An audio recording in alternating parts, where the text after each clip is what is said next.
जी विहारे नमः। श्री स्वामी हरिदासो विजय तीर्थराम। प्रत्येक व्यक्ति के हृदय में भिन्न भिन्न प्रकार के भाव होते हैं। उन भावों की प्रेरणा से ही प्राणी मात्र व्यवहार कर रहा है। यह जगत भी भावना पर ही स्थित है। इसीलिए इसके संबंध में कहा जाता है, तस्मात् भावो ही कारणम। मनीषियों ने सभी भावों को 5 भावों में व्यक्त किया है। वे 5 दास्य, सख्य, वात्सल्य, शांति और मधुर हैं। इन 5 में सभी भावों का सन्निवेश है। किसी से भी संबंध जोड़ना हो, उनके ही अनुसार संबंध जोड़ा जा सकता है। यदि ये भाव भगवान की ओर लग जाएं, तब उसे भक्ति कहते हैं, और संसार की ओर लगें तो मोह या विषयासक्ति कहते हैं। इन सब भावों में दास्य भाव प्रधान है। चाहे सख्य हो, वात्सल्य हो, शांति हो अथवा मधुर हो, जब तक उसमें दास्य नहीं तब तक कुछ भी नहीं। दास्य एक कांच का पात्र है। ये भाव जल है। जैसा रंग डालकर कांच के बर्तन में भरेंगे, वैसा ही रंग उस पात्र का हो जाता है और उसी रंग से तन्मय दिखने लगता है। पात्र के बिना जल ठहर नहीं सकता। इसलिए वात्सल्य में भी दास्य है, शांत में भी दास्य है और मधुर में भी दास्य है। दास्य इन सब भावों का आधार है। ये सभी भाव आदि हैं। जो दास नहीं, वह भावों का अधिकारी नहीं। उस अनाधिकारी को विशुद्ध भाव प्राप्त नहीं हो पाते। भिन्न भिन्न रंग के मोतियों को गूंथने के लिए एक सूत्र की आवश्यकता होती है, और माला के भिन्न भिन्न दानों में वह धागा समान रूप से व्याप्त रहता है। सूत्र अर्थात धागे के बिना माला का अस्तित्व नहीं। इसी प्रकार दासता के बिना भावों का स्थायित्व नहीं। दास ही सबका आधार है। भक्ति मार्ग हो, ज्ञान मार्ग हो अथवा अन्य कोई मार्ग हो, जब तक नत होकर, प्रसन्न होकर, नम्रता, दीनता, दासता से युक्त होकर सद्गुरु की शरण न जाया जाए, तब तक कल्याण नहीं। स्त्रियों के गुरु उनके पति हैं। उनके ही शरण में जाने से सभी प्रकार की सिद्धियां प्राप्त हो सकती हैं। पति को ही सर्वस्व मानने वाली सती साध्वी स्त्री का दर्जा परम योगी से किसी प्रकार कम नहीं। आर्य ललनाएं एक को ही अपना तन मन अंतःकरण समर्पित करती थीं। कैसा भी हो, जिसे एक बार आत्मसमर्पण कर दिया, उसमें अवगुण कहां? फिर तो वह गुणों की खान है। यूं गुण अवगुण की विवेचना करते रहें तो संसार में सर्वगुण संपन्न और कोई है ही नहीं। केवल एकमात्र परमात्मा ही है।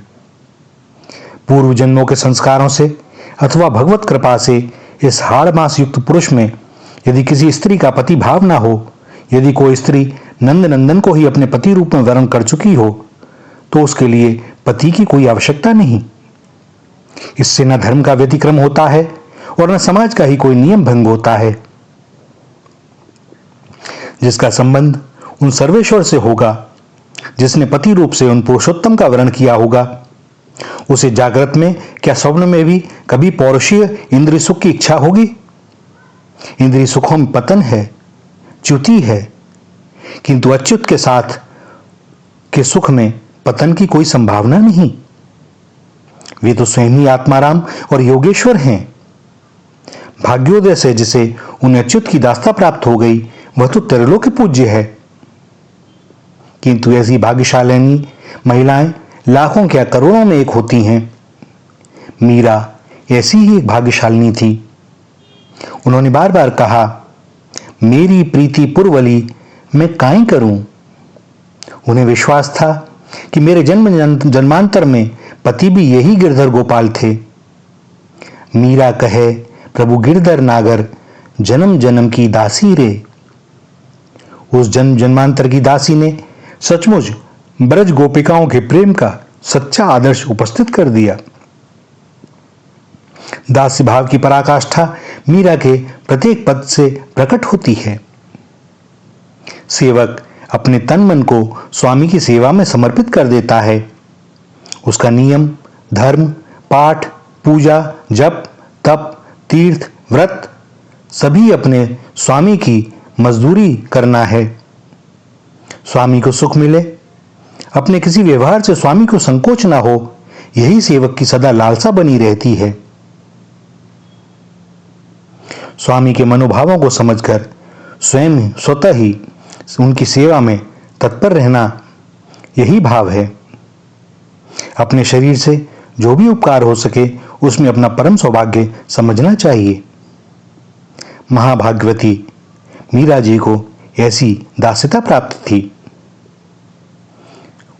जब उनके सामने विष का प्याला लाया गया और लाने वाले ने कहा कि यह आपके स्वामी के चरणों का धोवन है, कहीं से धीरे से आवाज आई, नहीं, जहर है जहर।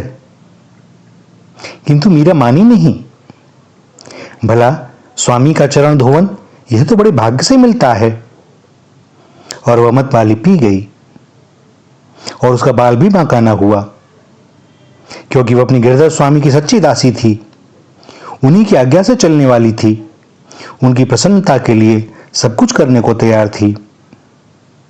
और मीरा ने लोकलाज छोड़कर उच्च स्वर से गायन किया, मैं गिरधर के घर जाऊं, गिरधर मारो साचो प्रीतम, देखत रूप लुभाऊं, रैन पड़े तब ही उठ जाऊं, भोर भये पुनि आऊं, जो पहरावे सोई पहरूं, जो दे सोई खाऊं, मेरी उनकी प्रीति पुरानी, उन बिन पल न रहाऊं, जहां बिठावे तितही बैठूं, बेचे सो बिक जाऊं।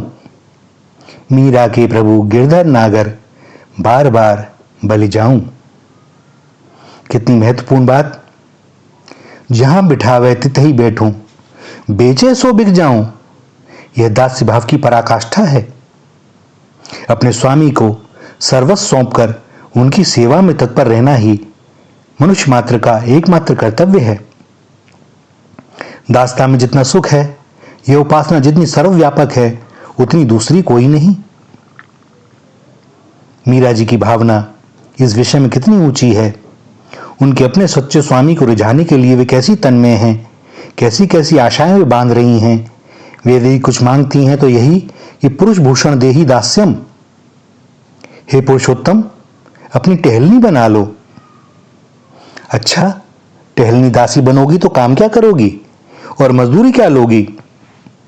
तब वह अपने स्वामी से कहती हैं, श्याम माने चाकर राखो जी, गिरधारी लाल चाकर राखो जी, चाकर रहसूं बाग लगासूं, नित उठ दर्शन पासूं, वृंदावन की कुंज गलिन में गोविंद का गुण गासूं, चाकरी में दर्शन पाऊं, सुमिरन पाऊं खर्ची, भाव भगत जागीरी पाऊं, तीनों बातां सरसी, मोर मुकुट पीतांबर सोहे, गल बैजंती माला, वृंदावन में धेनु चरावे, मोहन मुरली वाला, ऊंचे ऊंचे महल बनाऊं, बिच बिच राखूं बारी, सांवरिया के दर्शन पाऊं, पहर कुसुमल सारी, जोगी आया जोग करन को, तप करने सन्यासी, हरि भजन को साधु आए, वृंदावन के वासी, मीरा के प्रभु गहर गंभीरा, हृदय रहो के धीरा, आधी रात प्रभु दर्शन दीजियो, प्रेम नदी के तीरा। अच्छा, चाकरी तो करनी है, किंतु वही अपनी योग्यता भी तो बताओ, परिचय तो दो। आखिर तुम्हारे दासी बनने का प्रयोजन क्या है और तुम्हारी रहनी कैसी है? क्योंकि सेवक का अपराध स्वामी का समझा जाता है। सेवक का सभी प्रकार का उत्तरदायित्व स्वामी के ही ऊपर होता है। अतः स्वामी के लिए सेवक की नियुक्ति देखभाल कर सावधानी से करनी चाहिए। जिस प्रकार कोई सेठ किसी दूसरे सेठ के यहां कोई संदेशा भेजे तो अपने बड़े विश्वस्त सेवक को भेजता है, क्योंकि वह वहां जाकर स्वामी का प्रतिनिधित्व कर रहा है, और दूसरा सेठ भी उस सेवक का उसी प्रकार से स्वागत करता है, क्योंकि वह जानता है कि यह उनका प्रतिनिधि है। और वह देखता है उसकी चाल ढाल को, उसके व्यवहार को, उसकी बातचीत को,